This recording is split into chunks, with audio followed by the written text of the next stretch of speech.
Got myself a new air compressor from DeWALT. This is the DXCM301.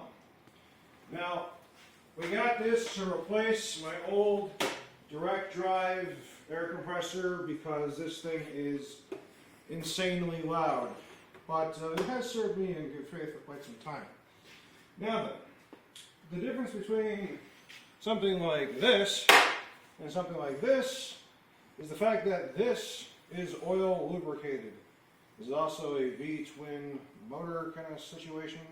So when these pistons are going, it's connected to the motor via a belt drive, which means the motor doesn't have to spin as much compared to something like this to compress. But another big benefit is the fact that oil lubricated motors are much quieter.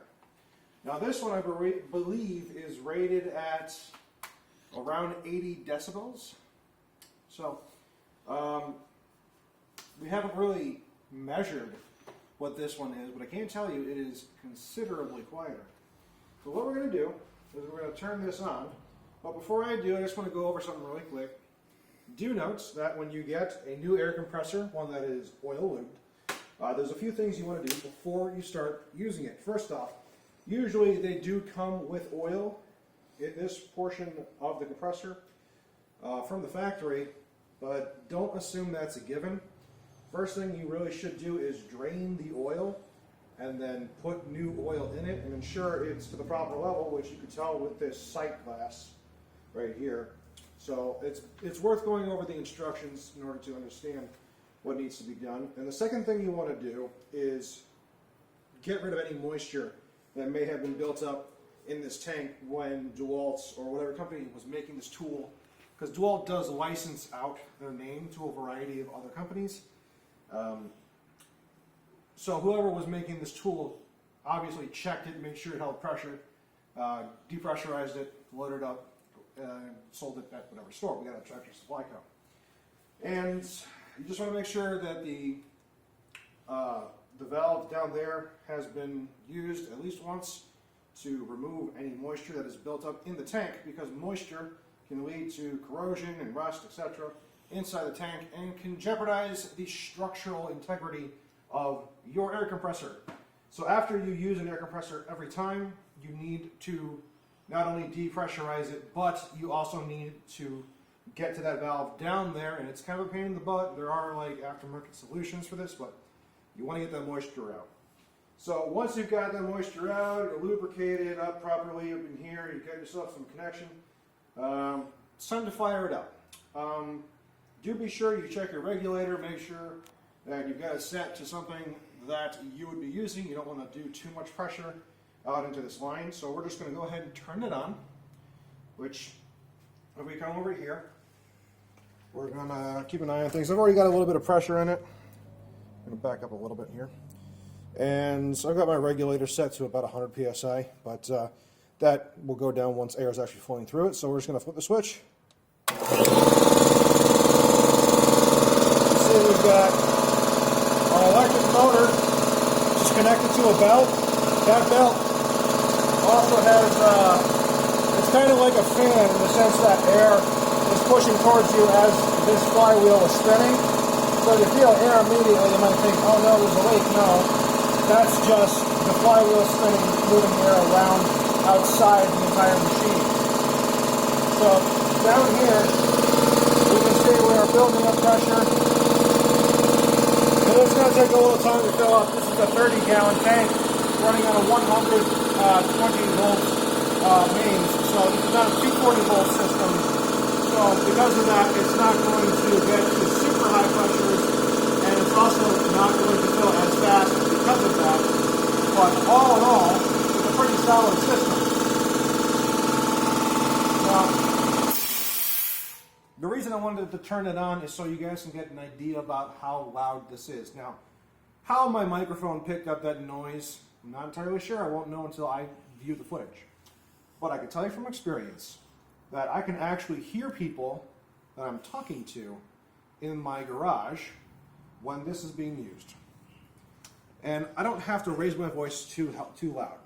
When this particular air compressor was being used, it was an absolute nightmare because it's loud. That's just the nature of direct drive systems. They're not oil lubricated.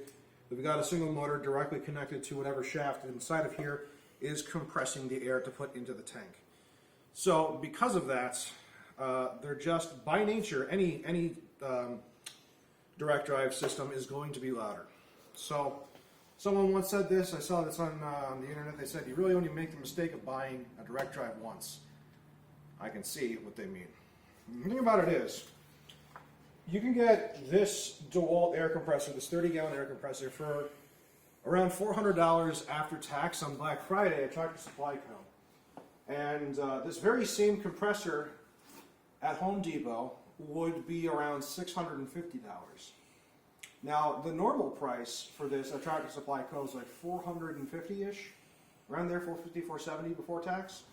So even then, this is a better deal than anything at Home Depot. And you get the added benefit that this particular design is not proprietary in any sense. The ones I've seen at Home Depot and some of the bigger ones out there have this system where it's not modular. See, the beauty of air compressors and tools that are run on them is that everything is usually conformed to a certain standard. And that's the nice thing about it. If you go with electric tools, yes, they're more portable, pretty powerful too, competitive. But everything from the ecosystems between brands are proprietary, like the batteries, for instance. So there's certainly reasons why you would want to have pneumatic tools laying around, because they're cheap. Granted, they do require more maintenance than any electrical variation of that tool, but there are also certain tools that just quite frankly don't exist in the electric space. One tool in particular that I really like is my air chisel, air hammer with a chisel attachment for getting things off. When you're filling up tires in your vehicle, man, those little battery powered ones, they take forever compared to something like this. You just want to get the job done. Certain rotary tools, they just spin so much faster when they're powered by air. It gets the job done quicker.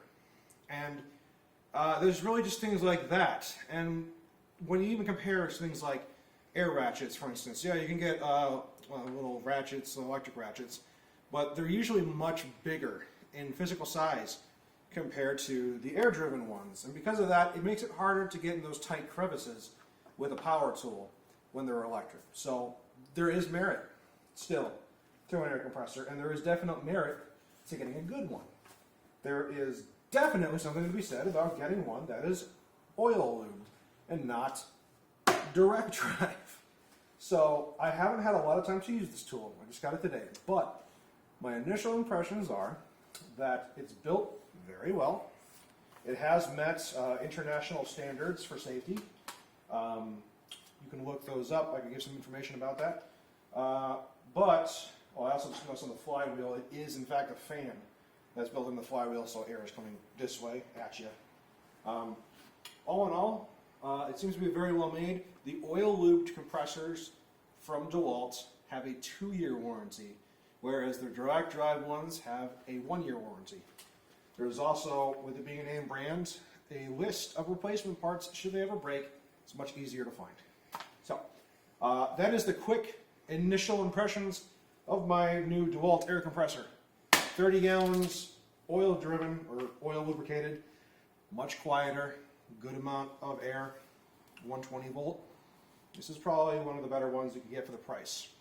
So, if you're not going to spend the big money on something like Ingersoll Rand, DeWALT seems to make a fine air compressor.